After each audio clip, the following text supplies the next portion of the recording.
Hi there, welcome back to my channel. My name's Jacob and I'm a huge Broadway fan. Today I'm going to be talking about my experience at Funny Girl on Broadway. I got to recently go in March of 2023 and it had been on the top of my bucket list of shows to see for a long time.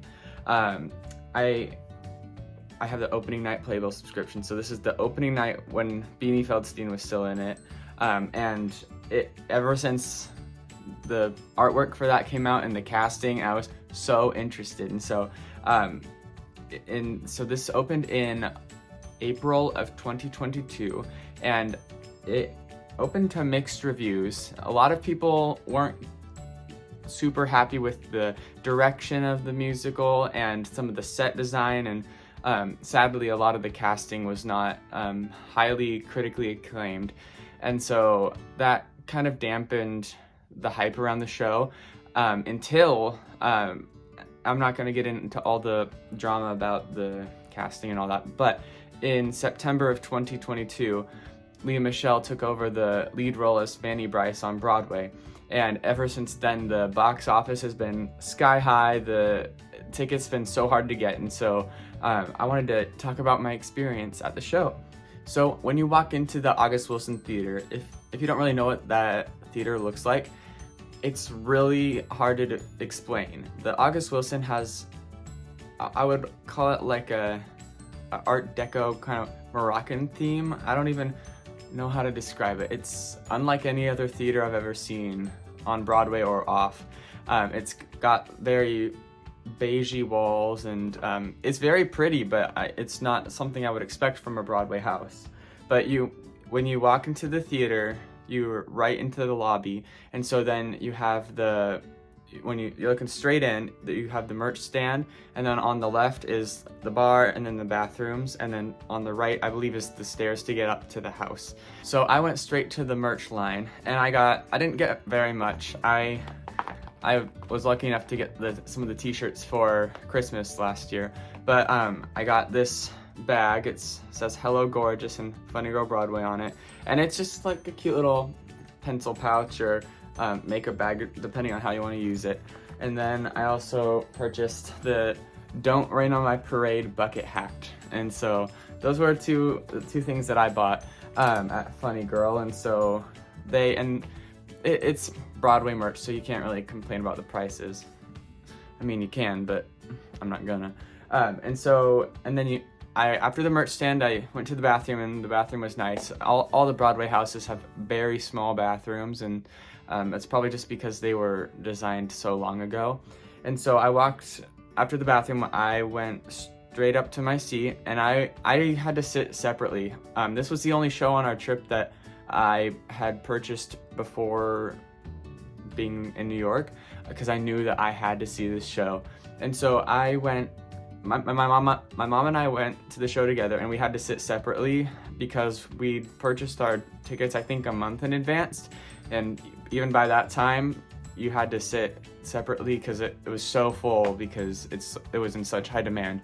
So we walked in and they gave us our playbills and we sat down, and I'll try to put a clip in here of what the view from my seat looked like.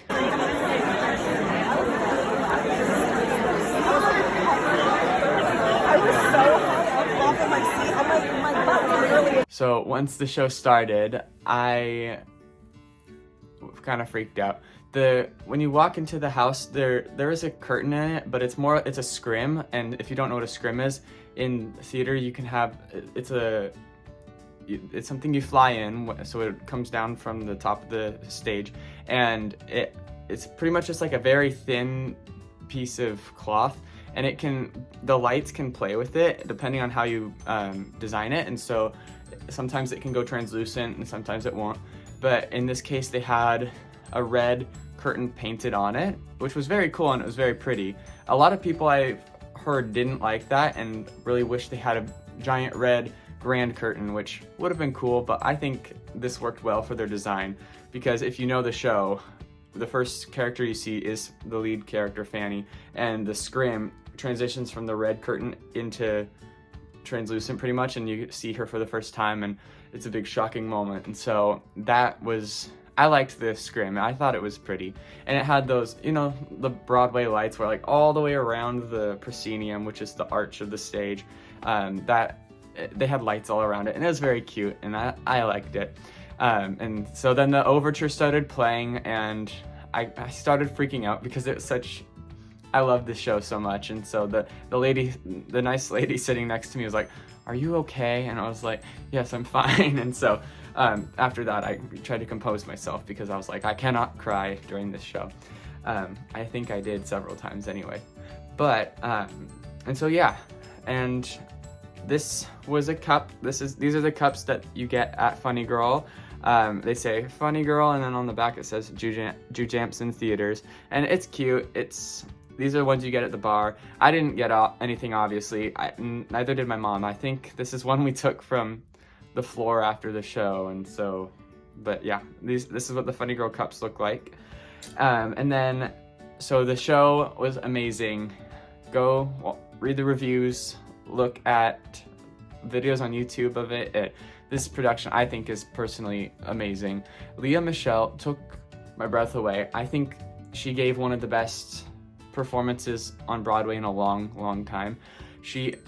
From the moment she started talking, it was like mind-boggling because she sounded just like the cast album, and I couldn't have asked for anything more. And she even had a cold that night, and I couldn't even tell until the second act when there's an emotional scene and Fanny is sitting there kind of, she's crying, and I didn't even realize Lea Michele had a cold until she was crying, and like the snot was like running down her face. It's so gross, and I'm sorry for that description, but it's true. And but it proves that she's such a professional, because I couldn't even tell that she had a sickness or a cold until that scene, and even then it didn't impact anything.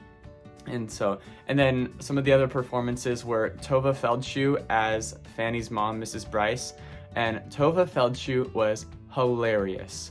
I didn't watch any part of the show beforehand because I wanted to be completely surprised, but there was one scene where Miss Feldshuh as Mrs. Bryce runs on and then does like a little twirl and starts the scene, and that just made me like belly laugh because it was so funny, and it was something that I don't actually think was directed that way. It might have been, but it felt very improvised in the best way possible. And so that Miss Feldshuh's performance was amazing.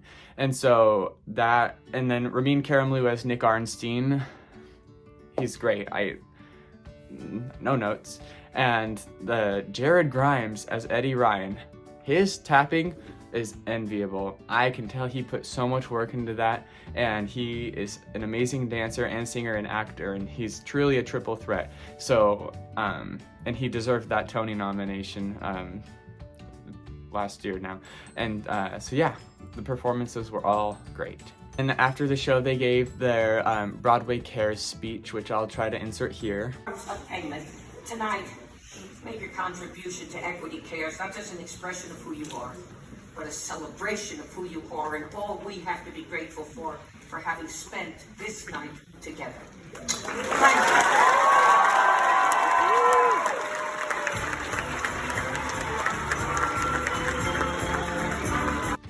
you. And I loved it. Miss Feldshuh gave the speech, and it was beautiful. And I may have so I don't make large purchases ever. Like, if anyone knows me, I save my money. I try to just I don't buy a lot of stuff. And so but they were selling playbills signed by the entire Broadway cast. There's Lea Michele right there. And so it was a fundraiser for Broadway Cares, and I just had to buy it. And so it was a pretty penny, but it was worth it. And so that I didn't feel bad about that, especially since it was a fundraiser. So after the show ended, and then we were escorted out of the theater, I like to collect playbills, so I grabbed a few on my way, and we grabbed the cups and all that. And then I have a tradition for myself where if ever I'm at a show and they have confetti during the ends of a show, I will go down and collect just a little bit and like put it in my pocket or a bag and take it home, and then I'll put it in a little Ziploc bag. And so I did that because there was one scene in the middle of Act 2 where they had confetti shoot out of the cannons, and so I went down to the house floor and I got some, and the house staff, bless them, because I would not want to deal with people, but they were like, okay, come on. And so we left the house, and then I went to the stage door, and I wasn't really expecting anybody because that Funny Girl was the first show I've seen in New York since last year in 2022. And in 2022, they were still pretty tight on COVID restrictions. And so like when we saw Company, no one stage doored, and Patti LuPone like ran to the car. And so I wasn't expecting anyone to come to the stage door, but it was nice because Tova Feldschuh, who was Mrs. Bryce, came to the stage door and had a lovely conversation with me and signed my playbill and all that, and I thought it was super sweet and I loved it. And then some of the other ensemble members came out, and the sweet man who played Mr. Mr. Ziegfeld, he came out and waved to everyone, and it was super sweet, and so I had a great experience at the stage door. So overall, I loved my experience at Funny Girl on Broadway. I would highly recommend it to anyone who's in New York City and gets to see it. I think Lea Michele's performance as Fanny Bryce is one for the history books, and I'm very honored and grateful that I got to witness that because I think it's one that's going to be remembered for a long time. Even though there were aspects of the show, like Isabel Leonard's original book of the show has its issues, and the way the story is progressed is a little bumpy sometimes. Harvey Fierstein's revisions of the book definitely helped and made it so much smoother. And of course the score is a classic. It's one of my favorites of all time. And so I think it was a great production and experience, and thank you to everyone who made it possible. Thank you for watching my video. I hope you enjoyed it. Please let me know if you have any questions or want to see Funny Girl. I hope that you get to see it soon. They are going on a national tour soon, I think next year in 2024. They haven't announced any casting or dates yet, but they have announced it's happening. And Funny Girl on Broadway is closing September 3rd. So if you want to go see it soon, or in a city near you, hopefully. And if you get to see it, please tell me what you think about it, because I'd love to know. All right, thank you so much, and I'll see you in the next video. Bye.